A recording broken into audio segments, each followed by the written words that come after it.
Hi everybody, this is St. Lenny Bruce, reporting live from the southeast corner of my bedroom. I went to the hospital, they took out my intestines, they didn't give them back. That's the whole story. They left no cool scars on my stomach, so, well yes, no, there is one huge gaping wound, which was very clean and precise. So it's not disgusting.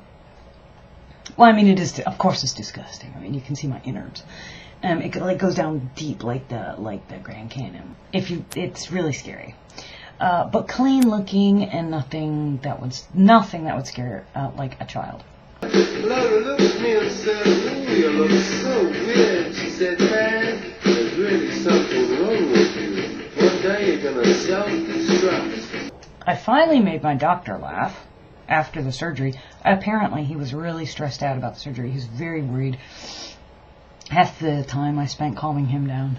Doctor, help me, please. I know you'll understand. There's a time device inside of me. I'm a self-destruction man. There's a rat under my bed, and there's a little green man in my head.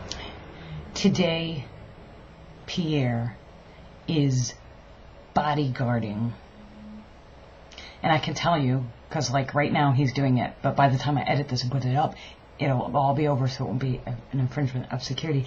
But he is totally bodyguarding Elvis Costello here in Paris.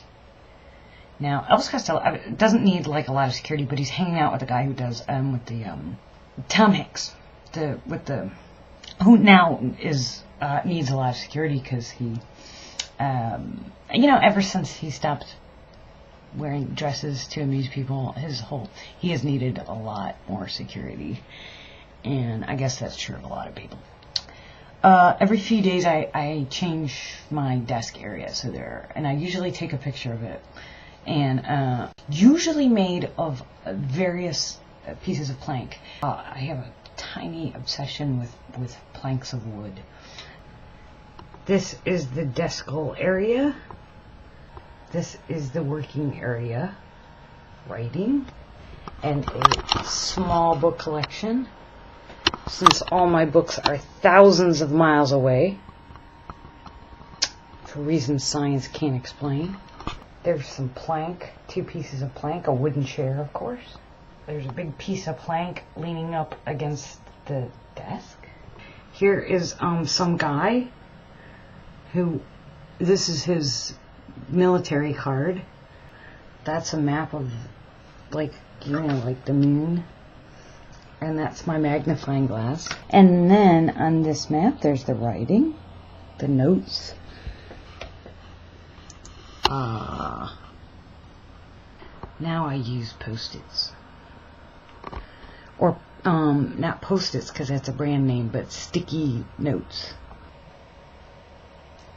When my dad visited, he gave me a gift of a hat, a furry hat, and slippers.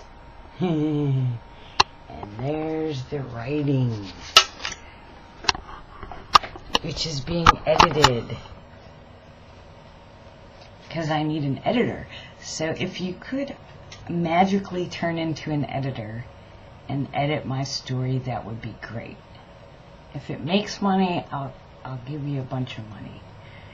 And then if it doesn't, I'll give you my intestines. Say no to that. Really, I dare you. Don't you wonder what they look like? I'm not that interested in my body. Like, I was raised in the 80s, so, like, I should be, right? But shouldn't we be obsessed over everything that's going on in our bodies and stuff like we were then? I'm short, and so there's not much of me. And so I guess if I were taller, I'd be more interested. And tall people, I'll tell you right now, if you're tall, boy, if we met in person, I would be just threatening to climb you. I'd be like, until you go away. I don't care. Stop! Hold on. Stay in control. This is a notebook where I write stuff down but it nothing happens in it. It says, none of the days of the week exist. A great listener. That's, I think, for telling a story or for doing stand-up or something like that, where you have the perfect listener, like somebody who really like can hear you. And some people you just can't talk to. You know, you just can't show them all your fabulousness. Ha! Getting out of being held up. Getting out of being held up by shitting yourself. I think that's funny. And then it says, Mary Astor and George S. Kaufman, what happened? It says, what'd she say? Apparently she said something, I don't know. With your tongue on the roof of your mouth. I guess I must have picked that up from a story. The art of thinking clearly. Ha! I made a note. This interests me as a fan of thinking clearly. But clearly I'm never getting killed by a safe. I thought that was so funny. It's funny. It's safe. I mean, you're not safe. Living less than 100 years is not enough time to really concentrate on a worthwhile project.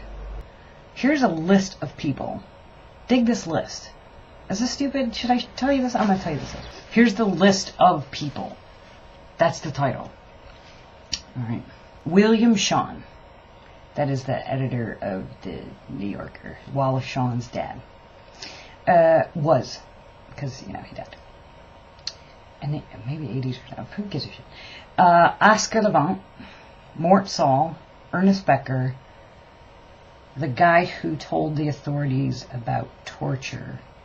Maybe in Iraq. I don't know. George S. Kaufman. Stephen Fry. Vincent Price. Buck Henry. Diogenes. Ben Franklin's sister. I have no knowledge of Ben Franklin's sister. Emma Goldman, vague. Terrence McKenna, S.J. Perlman, Alan Watts. And next to him it says, the outsider is doing for us what we cannot do ourselves. And then the rest of the pages are blank except the back. Oh, is it my passwords? Because I can't remember them. They're always changing now for security reasons. Do you want to know my passwords? I'll secretly embed them in this video. No, because you know I can't plan anything. I shall return interfestically.